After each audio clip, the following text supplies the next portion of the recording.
Kehadiran virus corona di Indonesia telah membuat banyak pejabat di berbagai daerah di Indonesia pusing.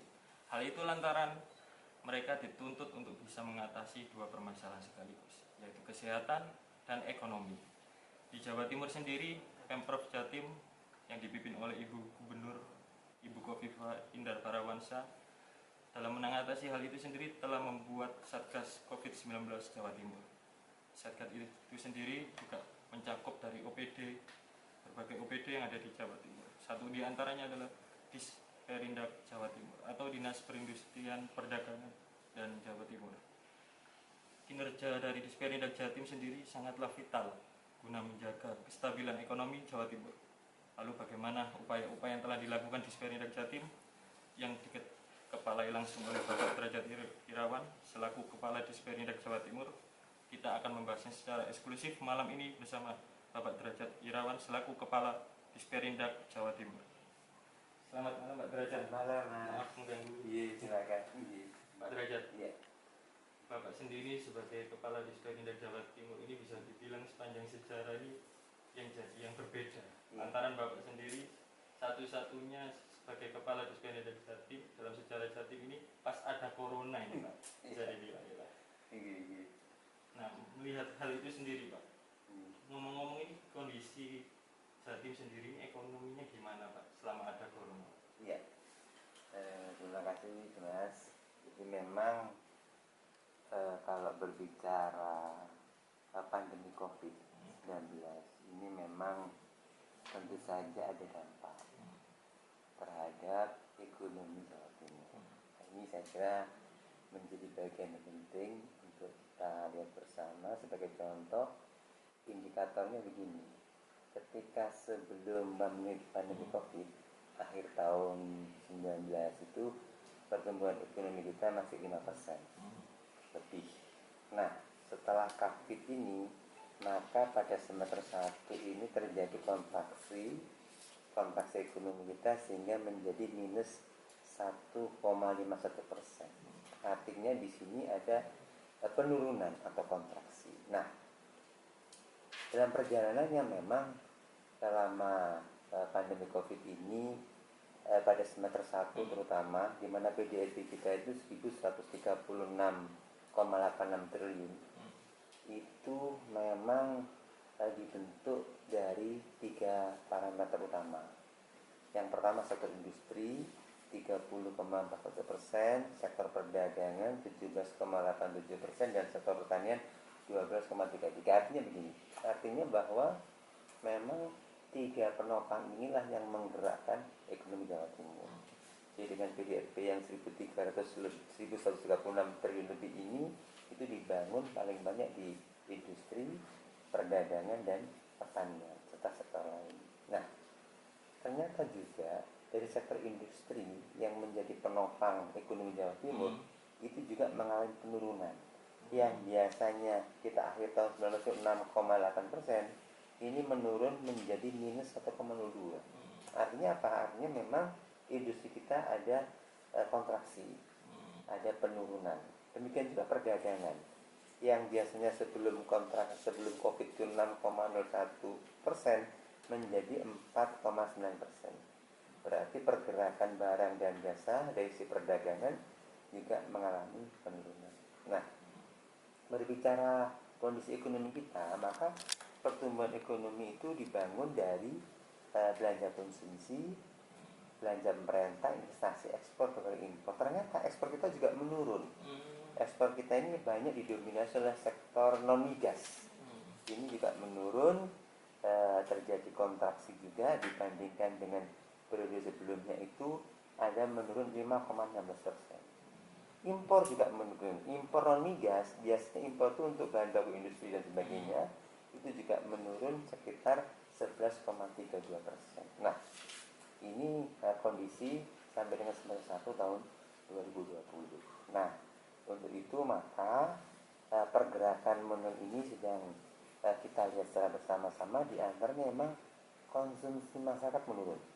Jadi belanja masyarakat menurun, kemudian investasi juga menurun, ekspor luar negeri antar negara ini juga menurun, dan antar provinsi atau antar daerah juga menurun. Di antaranya karena adanya pertama daya beli masyarakat itu menurun, yang kedua adalah permintaan dari pasar-pasar luar yang sifatnya eksternal itu juga ada menurun karena ada pembatasan-pembatasan di negara mitra dagang Jawa Timur. Nah, itulah gambaran ekonomi Jawa Timur sampai kemudian ini terus dilakukan upaya-upaya supaya bisa segera pulih kembali.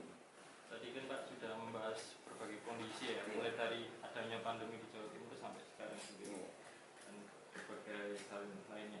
Terus kemudian sendiri apa Pak upaya dan program yang menjadi andalan Bapak Derajat sendiri Pak dalam menangani COVID-19 ini, khususnya pada sektor ekonomi di bidang seperti pelaku usaha, IKM, industri dan lain sebagainya? Iya. Yang pertama adalah ketika ekonomi itu di Jawa Timur pilarnya itu industri, perdagangan dan pertanian, maka dari kami di Pindad yang penting adalah tentunya simpul-simpul yang mempunyai proporsi besar sekitar 30% dari sektor industri yang kita re-engineering. Di antaranya adalah upaya pemulihannya adalah bagaimana menumbuhkan usaha baru. Ini biasanya pada tenaga kerja yang di PHK, apa upaya-upaya ini kita lakukan. Kemudian yang kedua adalah Ibu Gubernur membuat peraturan Gubernur nomor 37 tahun 2020 bagaimana kemudian IKM kita diberi kemudahan untuk pemberian program dana bergulir. Nah, ini juga salah satu upaya. Supaya apa? Supaya pelaku usaha kita segera menggerakkan potensinya untuk tumbuh kembali.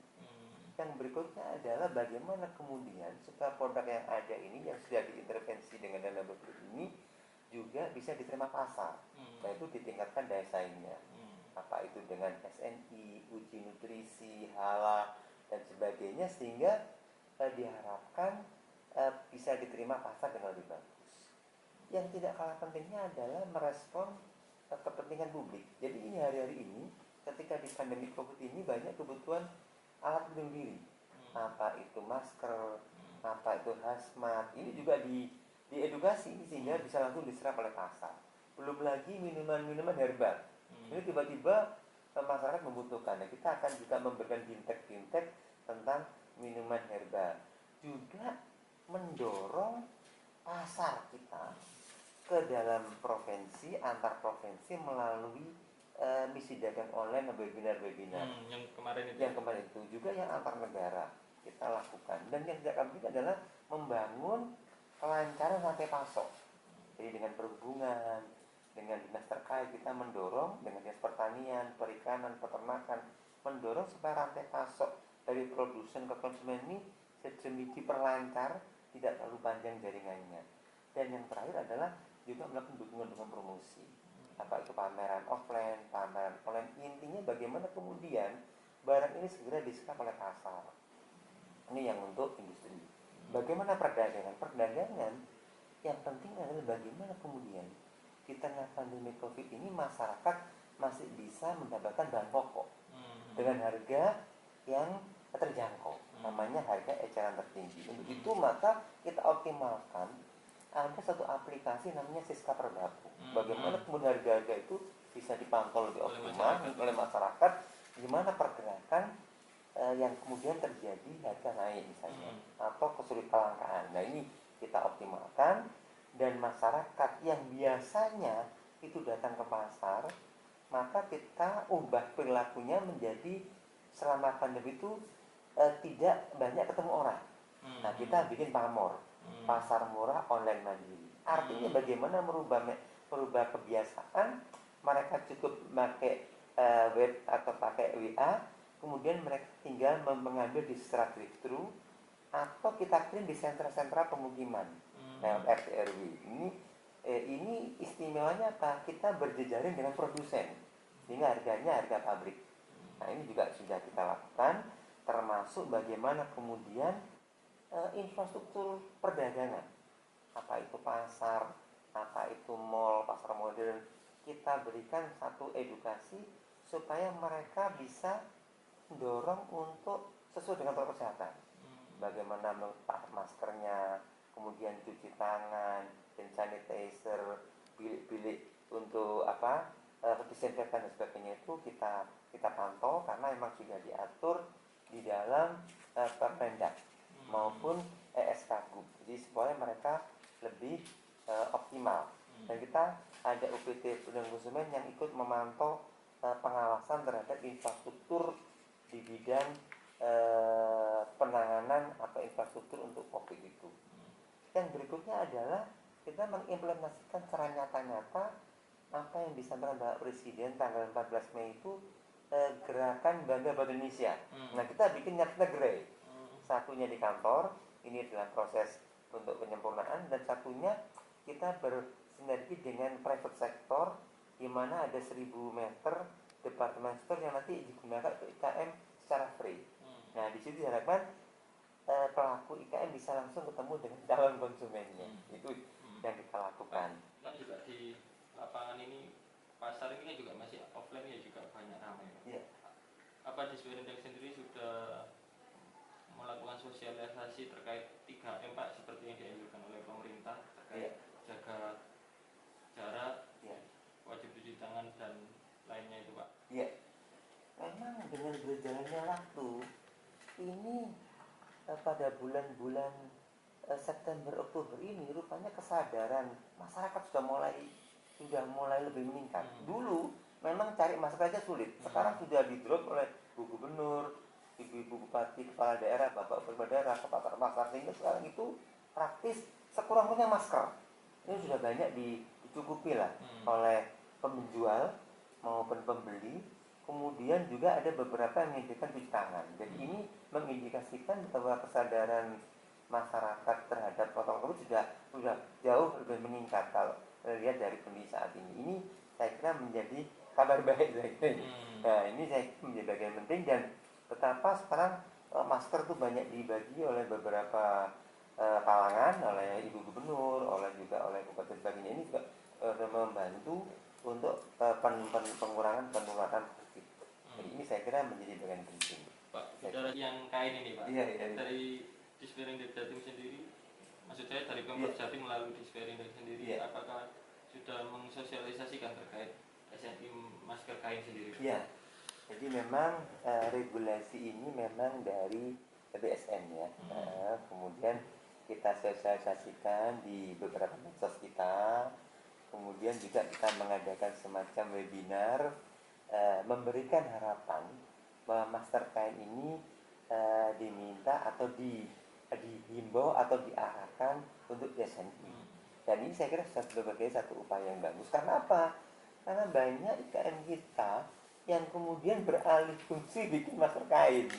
Nah, kalau sudah ada SOP-nya, mereka lebih nyaman dan pembeli juga lebih nyaman. Kehadiran corona ini juga sangat positif ya buat para pelaku industri masker Pak. Iya, kalau mau jujur, ada lompatan kreatif, ada lompatan ide-ide baru akibat COVID kalau mau jujur. Misalnya yang dulu hanya bikin bordir, sekarang juga masker, bahkan ada hazmat. Kemudian juga beberapa mau tidak mau mulai mengakrabi digitalisasi ya untuk pemasaran. Jadi 4.0 dipercepat ini, industri dipercepat ini. 4.0. Iya, ini dipercepat. Jadi ini mengindikasikan memang kalau mau diambil positifnya sih ada beberapa hal-hal baru, lebih familiar terhadap upaya untuk menyelesaikan masalah. Terkait 3M Pak yang telah ditetapkan pemerintah kan wajib diterapkan oleh masyarakat sendiri.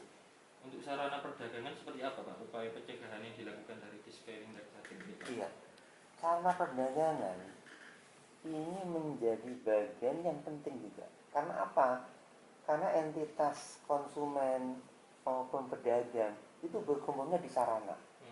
Sehingga menjadi bagian penting sekaligus mengedukasi pemilik sarana atau pengelola sarana. Apa itu sarananya? Yang pertama adalah pasar.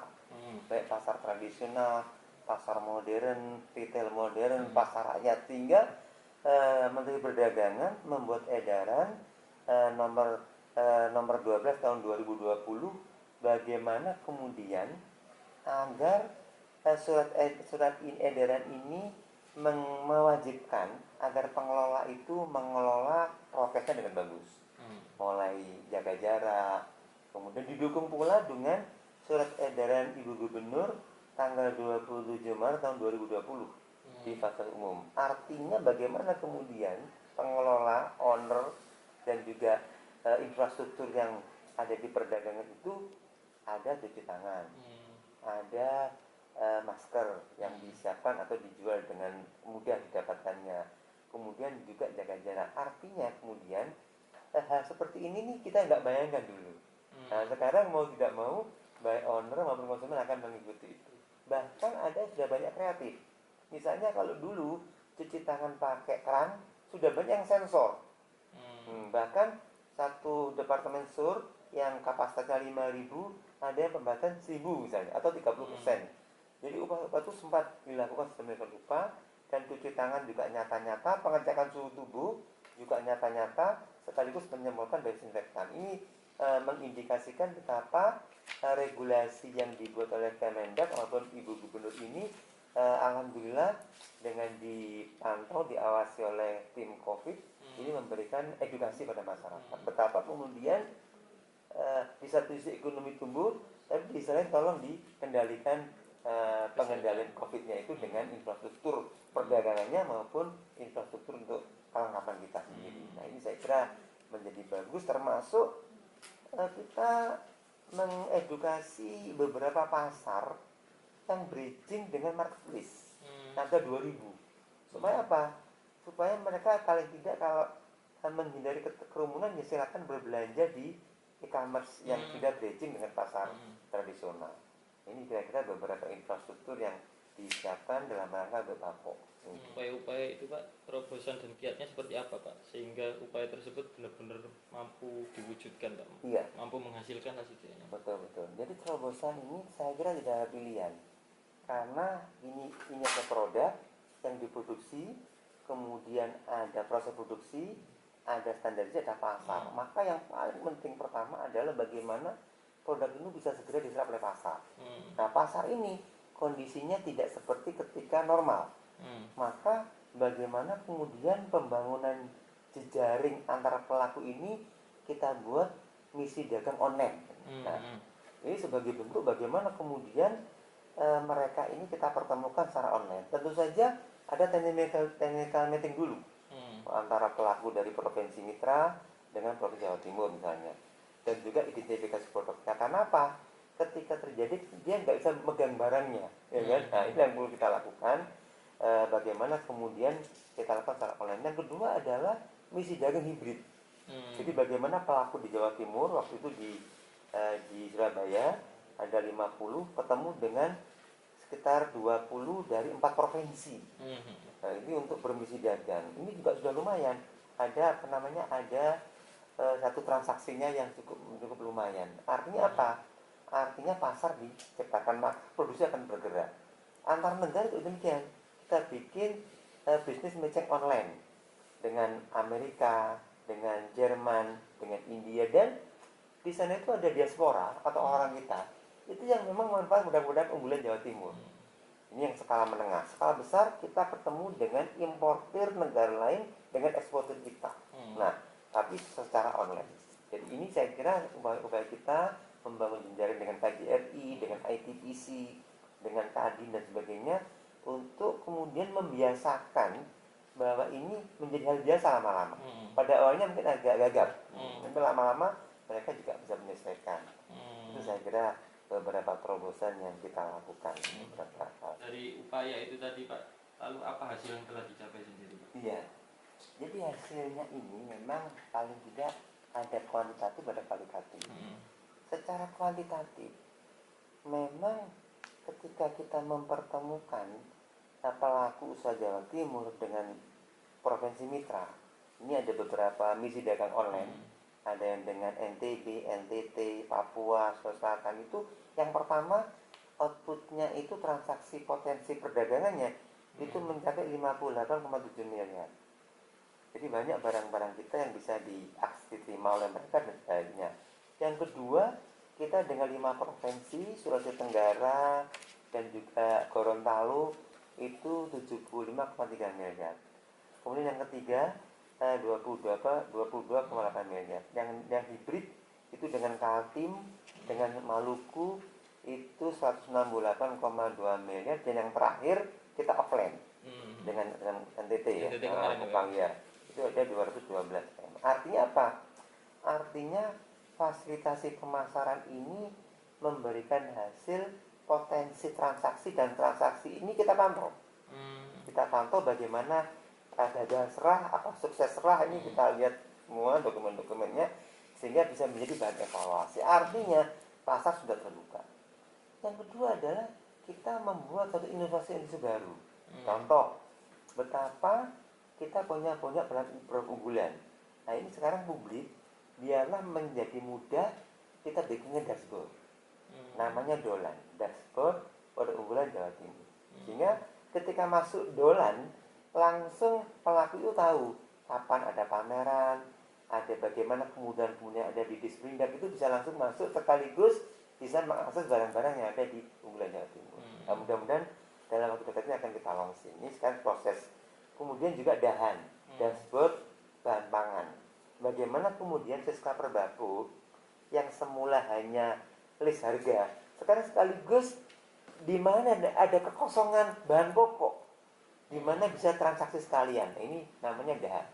Jadi sudah di empowering demikian rupa. Belum lagi si permen itu gini.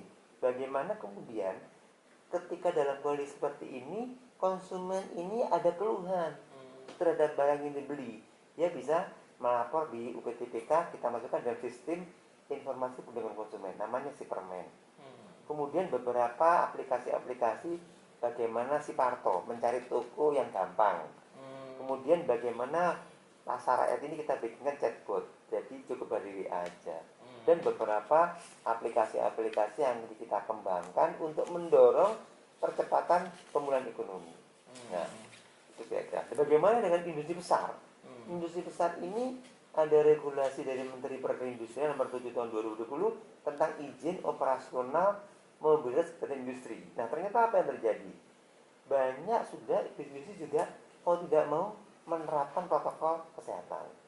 Misalnya cuci tangan dan sebagainya itu ada di 9 kawasan. Kalau di Jawa Timur sudah semua juga IMG. Ada beberapa industri-industri besar, kecil, menengah sudah menerapkan IMG. Kalau di Sidoarjo ada 542 perusahaan, di Surabaya 386, di Gresik 524 perusahaan dan sebagainya. Ini Surabaya Raya. Ini mengindikasikan betapa keberpihakan mereka, baik produsen, pemiliknya, untuk menjalankan protokol kesehatan lewat perizinan yang dicukupi. Dari sisi komposisi, industri makanan yang paling banyak 17% sudah menerapkan IOMI, kemudian karet 12%, dan juga ada kimia 11%. Artinya ubah laku, ubah laku. Mereka mau tidak mau mengubah perilakunya untuk lebih rajin untuk cuci tangan, jaga jarak, masker dan sebagainya. Nah, mudah-mudahan dengan upaya ini pergerakan ekonomi kita sudah agak lebih bagus. Mudah-mudahan kita lihat nanti tanggal 5 besok. Tanggal 5 besok itu adalah kinerja ekonomi Jawa Timur semester ketiga. Nah, mudah-mudahan nanti di situ ada pergerakan yang bagus sampai kemudian Desember nanti kira-kira seperti apa. Kira-kira itu. Terima kasih Pak Derajat atas wawancaranya. Semoga tetap sehat selalu ya, sukses selalu, dan semoga sukses selalu menjaga kestabilan ekonomi Jawa Timur sendiri Pak. Oke, para pemirsa Harian Surya dan Tribun Jatim, tadi itu merupakan wawancara eksklusif saya bersama Bapak Derajat Irawan selaku Kepala Disperindak Jawa Timur terkait tema Tokoh Ubah Laku Jawa Timur. Tema ini sendiri merupakan tema kekuatan dari media Harian Surya di HUT ke-31 Harian Surya. Sekian, saya Fikri Firmansyah, jurnalis Harian Surya dan Tribun Jatim, melaporkan langsung dari Disperindak Jawa Timur. Sampai jumpa.